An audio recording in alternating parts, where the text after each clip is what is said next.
What do you want? Well then, the two of you aren't talking. I don't know you, and I'm not vouching for you. The sooner you leave the village, the better. For you, and for... Wait, hold on. There is one thing you could help me with. One of our hunters went to the cave nearby, and hasn't returned. With everything that happened here, I forgot all about him. If you want to prove yourself, find out what happened to him. And don't come back empty-handed. Because someone has to stay here and keep an eye on suspicious strangers. Besides, I don't owe you an explanation. Are you going or not? Good. There's nothing more to say.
That is without a doubt the work of the throne he sat upon. It is carved into the lone pillar, a very powerful artifact, more powerful than I had ever imagined. The lone pillars have long emanated a powerful energy that we never fully understood. At first, we thought they worked like menhirs, but when they showed no such properties, we paid them little mind. And once I gifted those lands to the tribes, our access became limited. Still, I know the lone pillars once served the giants as a conduit for the Four Dwellers' will. When the time came for them to depart, the giants would approach a pillar and surrender their life force to it. They believed that by doing so, they would merge with the weirdness and become immortal. And after what happened to Thrigva, I'm beginning to believe they might have been right.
That is the Lord when they still, when the time they believe, and after.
What do you want? What? You went to the bottomless cave? And you made it out alive? That's impossible!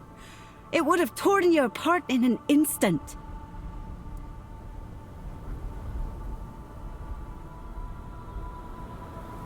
There is no missing hunter. I sent you to the bottomless cave because I was hoping to get rid of you. But now that you managed to make it out alive, I have to admit I'm impressed.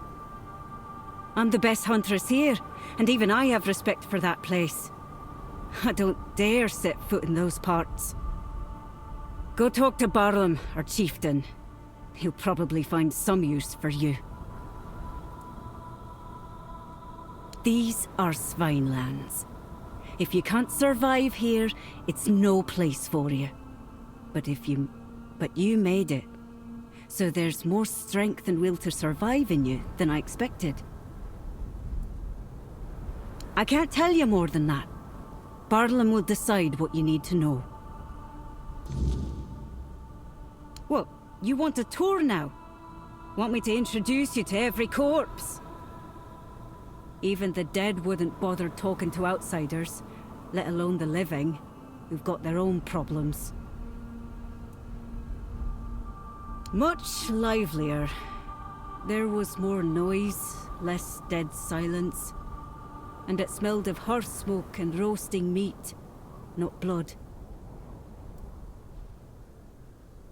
He's been in charge for as long as I can remember, and ruled wisely, fairly even. But turns out he was too lenient with some of us. And you see where that kind of weakness leads.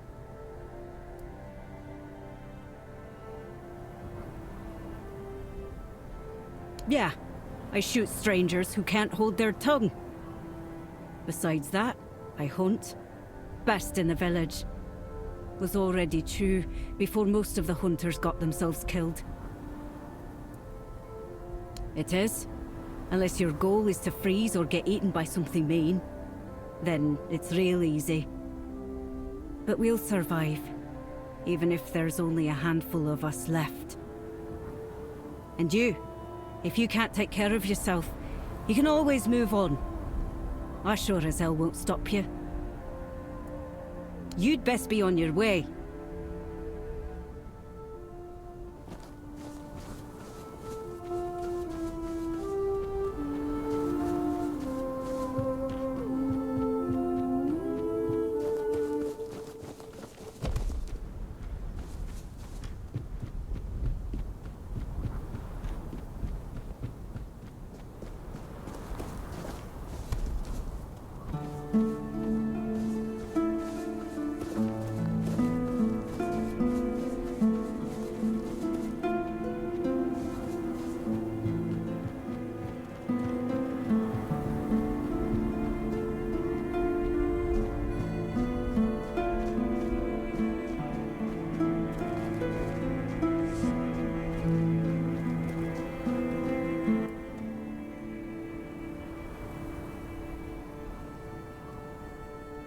Kill you, maybe.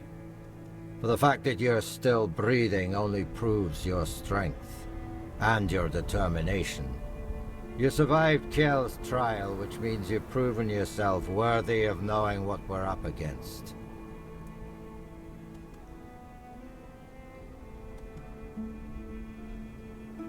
The Stagfather happened. A bunch of fanatics called him into this world. They claimed that when he arrived, he would devour everyone, then choose his own and grant them their rightful place in the afterlife. You can see how well that turned out. And that's how the story of the Svine tribe ends. I doubt we'll ever recover from this. He is our most important god, the one we worshipped in the homelands. And we brought him here with us. He watched over us, blessed us with an abundance of game. In return, he had our unwavering devotion. But, as it often happens, some became blindly devoted, while others began to doubt. And the first group decided that the rest were unworthy of the Stagfather's grace. So they set him loose, to kill the entire tribe. The faithful joined him. The unbelievers were slaughtered. One of ours, Gudry, did something completely suicidal, with the help of our shamaness. He accepted the god into his body and is trying to keep him contained. But he's growing weaker by the day. We don't have much time before the Stagfather breaks loose again. And trust me, mixing the old gods with the weirdness thickening in these lands is the worst possible combination. We have to act quickly, although I have no idea where to even start. Out of the question. If we don't deal with the Stagfather, what happened here will happen to the rest of the Forlorn Swords. And the only thing that's happened so far is you proving you don't bow to fear, and that you know how to handle a weapon. Now, I need someone willing to help the Svine tribe. Well, that's a good question. Because I have no idea. All I know is that we need to find a way to get rid of the Stagfather once and for all. Gudry won't be able to hold on much longer. And when he gives up, we're all lost. Go find Glirna. She must know something. She's the shamaness serving the damn thing, and somehow she's keeping Gudry alive. We may not like each other, but I know Glirna isn't a fanatic. She owes as much to her own tribe as she does to the Stagfather.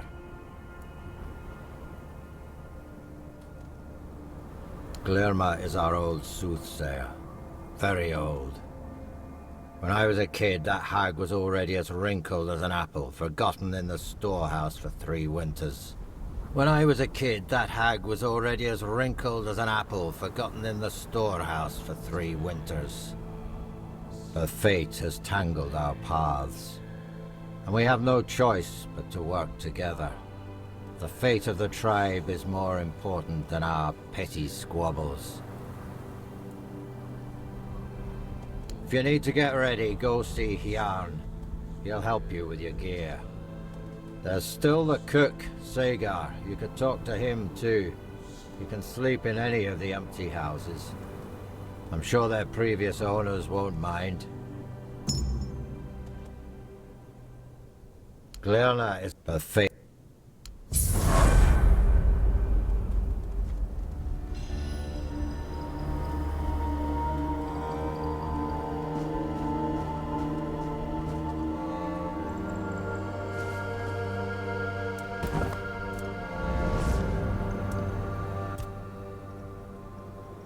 Yes, in the homelands. I thought we could leave him there, but he escaped to Avalon.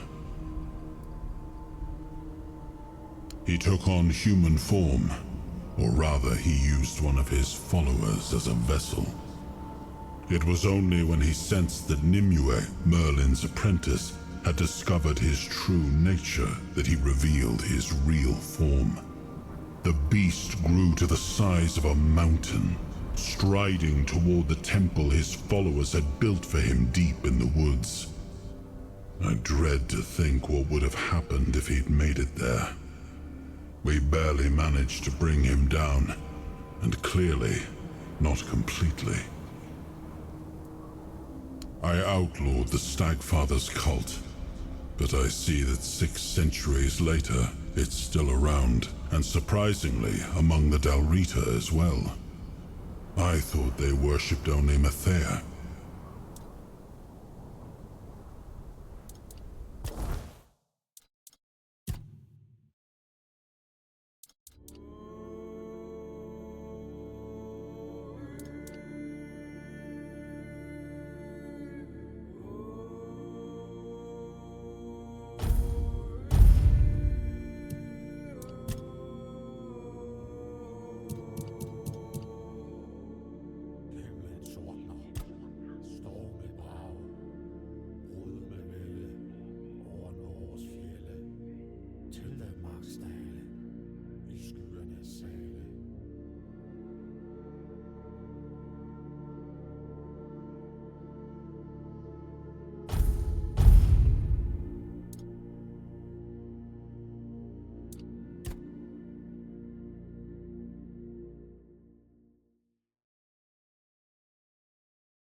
forest whispered, the fire screamed, the bones agreed, and at last, here you are, just in time.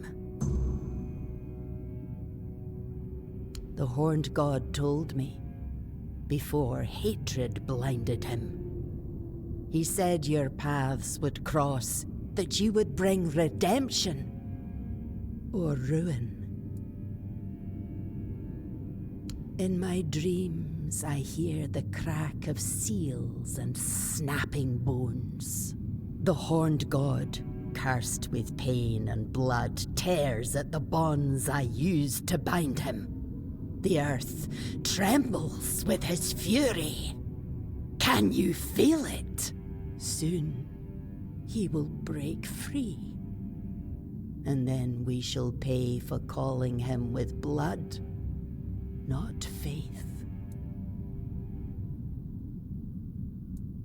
It's the horned god's domain, a place where time does not flow beyond the reach of humankind.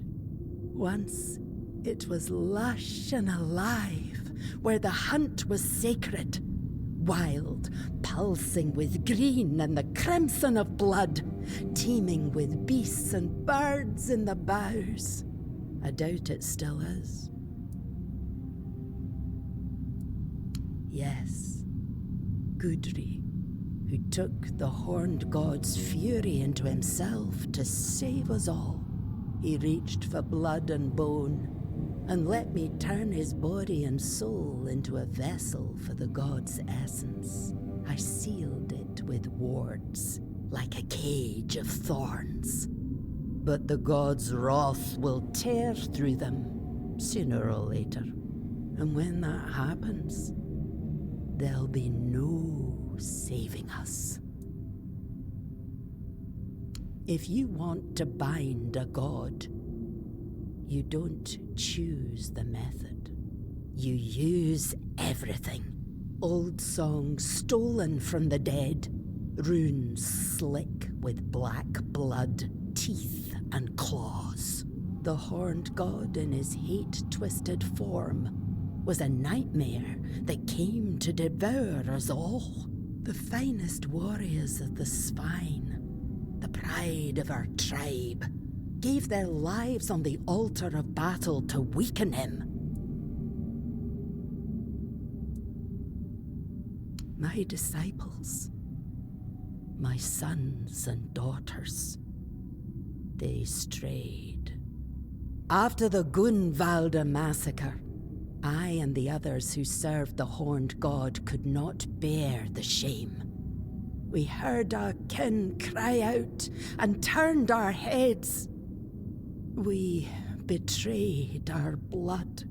The most devout called upon the old powers, out of grief, out of rage, but without reverence or care. They begged the horned god to come and punish us. And he did. Not as a guardian, not as a spirit of the woods. He came as fury, pain, and slaughter.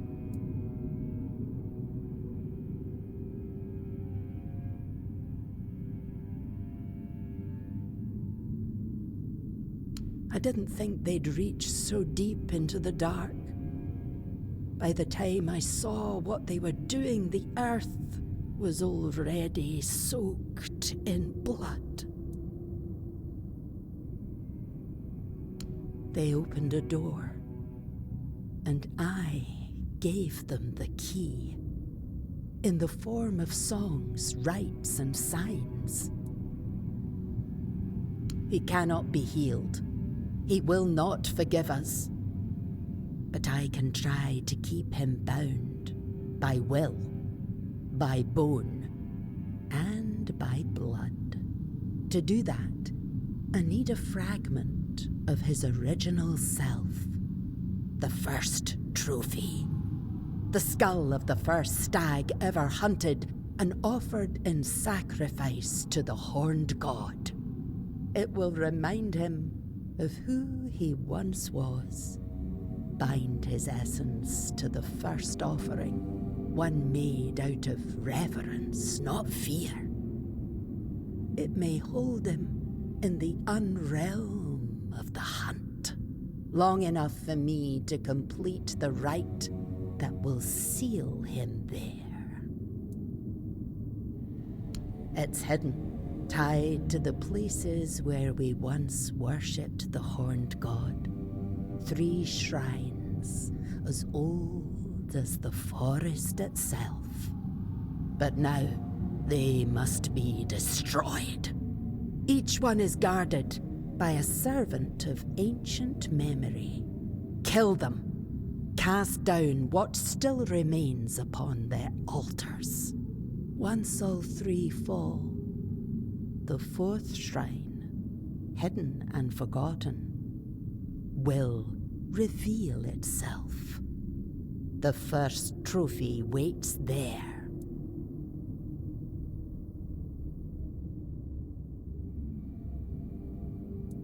No, I saw you in the fire and the bones, your hand upon the skull. That's why I waited.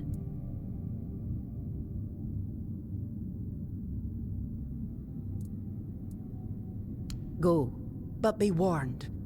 The shrines are no longer sacred. They're fouled by hatred, and the guardians who watch over them do not rest.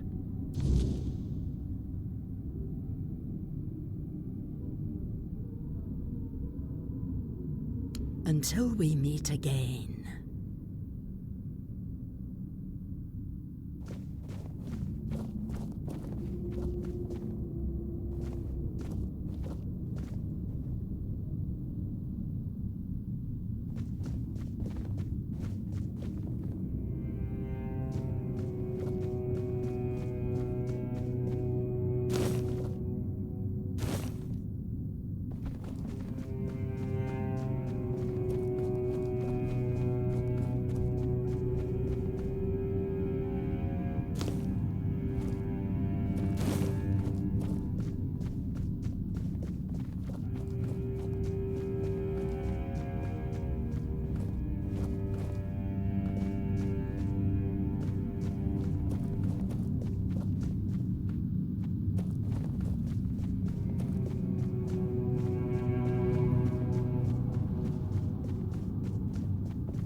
Stiff lately.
I've been waiting for you. I knew you'd succeed. Fire and bone do not lie. There's no time left, child. The Horned God is tearing Gudri's body apart, and his fury fills the air. Soon, his essence will break loose and devour everything in its path. I must begin the ritual, but I fear he may be too blinded by rage and pain to see the first trophy as anything more than bone and memory.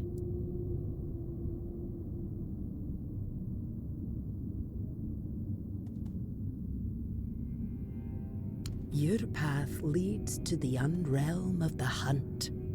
There, you'll face the Horned God. If you can weaken him, if you can break through the frenzy even for a moment, then the first trophy might reach what's left of his old self.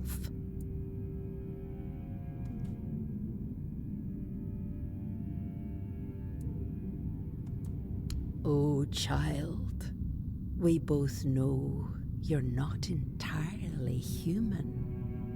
Your second soul will guide you where others lose their way and perish. I understand. He's the chieftain after all.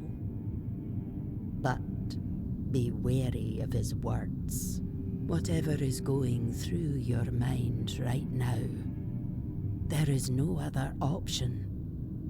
We need you and your help. If you need to prepare, go.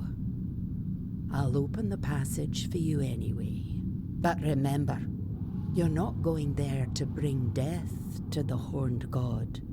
Wound him, weaken him, then return. That's when the trophy will speak, and I will close the gate behind you. Hopefully, for good. Take care. The Horned God does not forgive weakness.